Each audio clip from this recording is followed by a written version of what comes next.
ایک بار نبی پاک علیہ الصلوۃ والسلام سے سوال ہوا، سوال کرنے والے نے بھی کتنا پیارا سوال کیا، اور یہ حدیث بخاری کی حدیث ہے۔ اللہ کے نبی علیہ الصلوۃ والسلام سے عرض کیا، حضور میرے حسن اخلاق کا سب سے زیادہ حقدار کون ہے، کون ڈیزرونگ ہے، سب سے زیادہ مجھے کس کے ساتھ حسن اخلاق کرنا ہے؟ حدیث کا خلاصہ نبی پاک نے فرمایا تیری ماں۔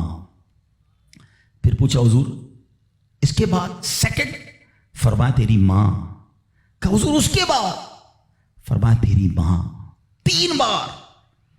پھر کہا حضور اس کے بعد؟ فرمایا تیرا والد۔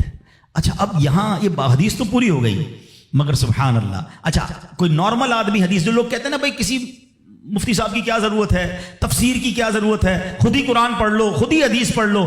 آج کے دور میں کوئی نارمل آدمی حدیث پڑھے تو خدا نہ خواستہ اس کا رزلٹ کیا لے گا؟ چلو بھائی اب والد کو پوچھنا ہی نہیں ہے، 3 بار ماں کا فرمایا نبی پاک نے، ماں کی خدمت کرو، ابا کو ڈالو سائڈ پہ۔ نہیں، اب اس کی انٹرپریٹیشن پڑھنا ضروری ہوگی، اب اس کی تفسیر اور اس کی شرح پڑھنا ضروری ہوگی۔ اللہ اکبر، علماء کی شان دیکھیں۔ پہلے تو علماء نے یہ ڈیبیٹ کیا کہ نبی پاک نے 3 بار ماں کیوں کہا، 1 بار والد کیوں کہا؟ کیونکہ اللہ کے نبی کی زبان سے جب بھی جو نکلا وہ حق نکلا، وہ ایسی فضول کوئی بات نہیں ہوتی، ہر بات جو ہے وہ بڑی لاجیکلی، بڑی ڈیٹیلڈ، اور اللہ اکبر وہ اللہ کی طرف سے عطا ہوتی ہے۔ سیدی اعلیٰ حضرت فرماتے ہیں نا، وہ دہن جس کی ہر بات وحی خدا، چشمہ علم و حکمت پہ لاکھوں سلام، وہ زبان جس کو سب کن کی کنجی کہیں، اس کی نافذ حکومت پہ لاکھوں سلام۔ علماء کہتے ہیں 3 بار جو ماں کہا ہے نا، ایسے ہی نہیں کہا۔ ماں کے بچے پر 3 احسان ہیں۔ نمبر 1، ماں بچے کو پہلے 9 ماہ اپنے پیٹ میں پالتی ہے، اس کی جسم میں کتنی تبدیلیاں ہوتی ہیں،